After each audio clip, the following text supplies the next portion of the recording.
Hello everyone, I am Suraj and this is the part 2 of chapter Nutrition in Plants of class 7th Science. यह है part 2।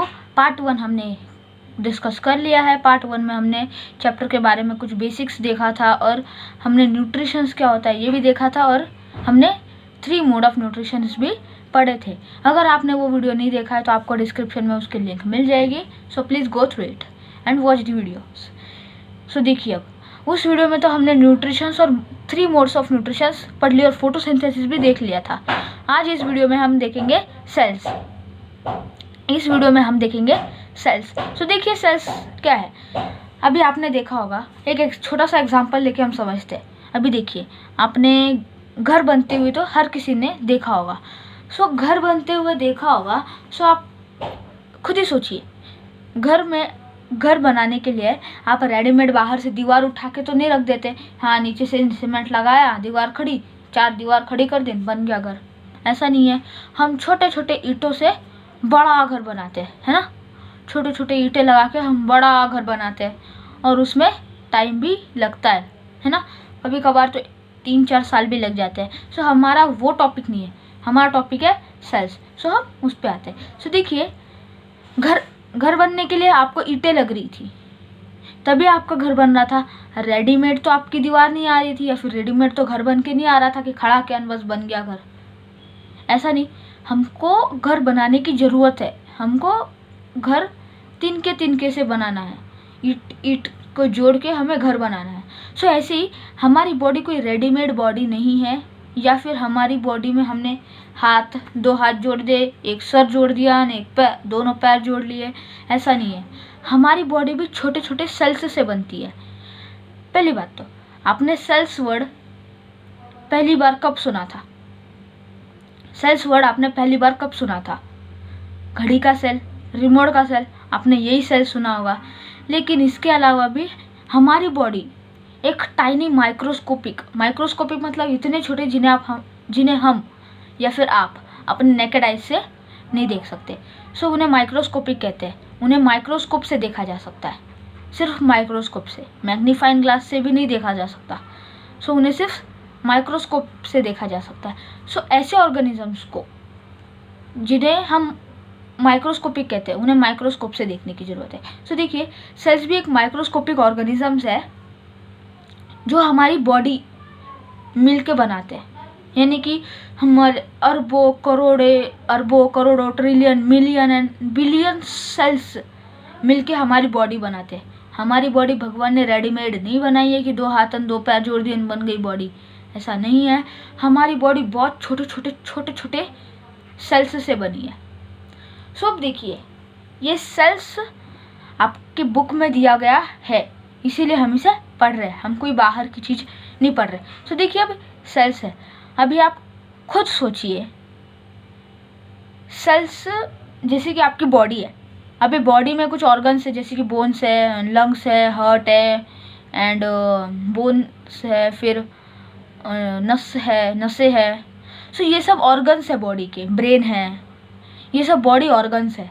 वैसे ही sales के भी कुछ organs होंगे। सो पहला ऑर्गन, सेल का पहला ऑर्गन, जिन्हें हम कहते हैं सेल मेम्ब्रेन। सो अब देखिए, सेल मेम्ब्रेन क्या है। मेम्ब्रेन का एक सिंपल सा मतलब है कवरिंग, एंड पूरा वर्ड बन गया सेल कवरिंग। मेम्ब्रेन का एक सिंपल सा मतलब है कवरिंग। मेम्ब्रेन का एक सिंपल सा मतलब है कवरिंग। सो पूरा वर्ड क्या बन गया? Cell covering. यानी कि ऐसी बाउंड्री जो सेल को कवर करती हो, उसे बोलते हैं सेल कवरिंग या फिर सेल मेम्ब्रेन। सो इसकी डेफिनेशन देखते हैं। सो देखिए definition,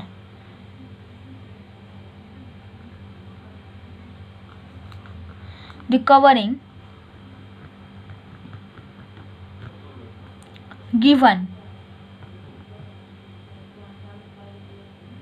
given to the cells for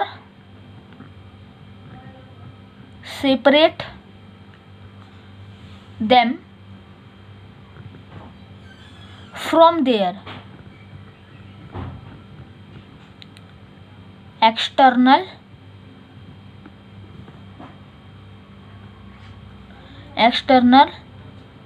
environment,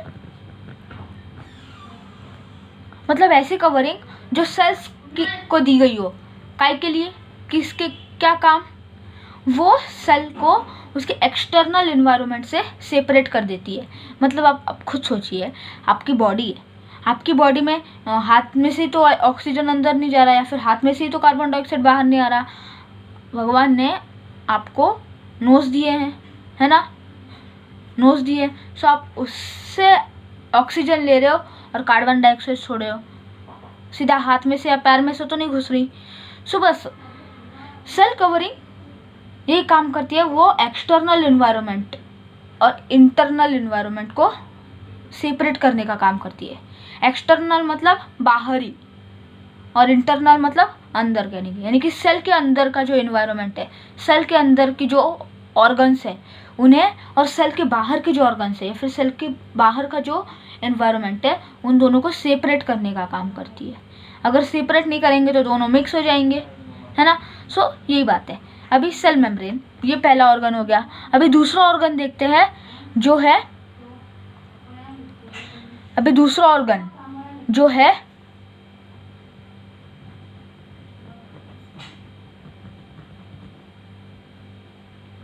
cytoplasm.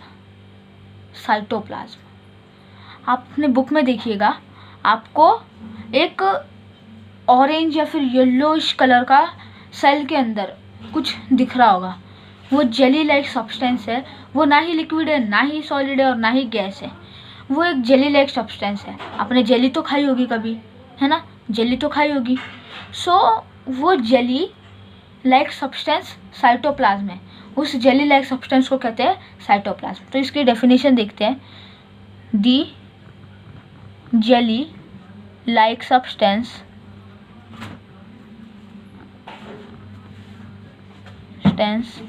present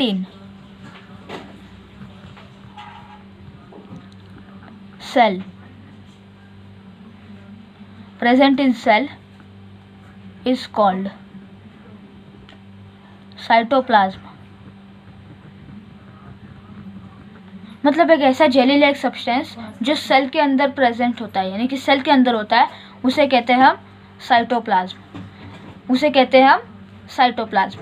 सो अगला ऑर्गन है हमारा सबसे इम्पॉर्टेंट, सबसे ज़रूरी और सबसे लास्ट जो टॉपिक आता है वो है न्यूक्लियस।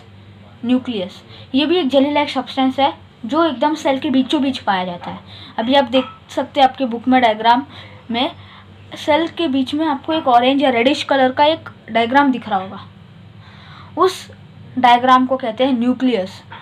और उसका काम क्या होता है, वो पूरे सेल को कंट्रोल करता है और सबसे ज़रूरी पार्ट भी होता है। यहाँ आपकी बुक में नहीं दिया है, इसलिए मैं आपको ज़्यादा पकाऊंगा नहीं और ना ही बता के आपका टाइम वेस्ट करूँगा और ना ही आपका दिमाग पकाऊंगा। सो देखिए, आप इसको अगले क्लासेस में पढ़ेंगे, ऐसा नहीं है कि मैं नहीं बता रहा हूँ, आप इसको अगले क्लासेस में पढ़ेंगे। इस सेल के ऊपर पूरा एक चैप्टर है 9th क्लास में। सो आप अगले क्लासेस में पढ़ेंगे। अभी तो हम सिर्फ न्यूक्लियस पे फोकस करते हैं। सो देखिए न्यूक्लियस क्या है। न्यूक्लियस एक जेली लाइक सब्सटेंस है। सो इसकी डेफिनेशन कुछ यूँ होगी कि a jelly like substance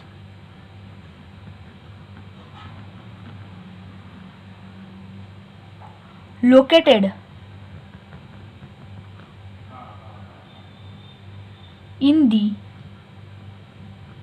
center of the cell which controls whole cell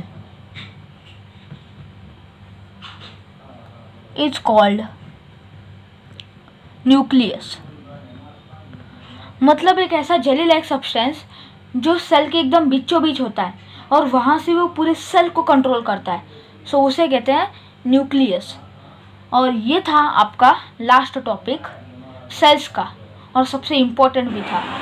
सो ये था आपका लास्ट टॉपिक और इसी के साथ हमारा सेल्स का टॉपिक ख़त्म हो जाता है।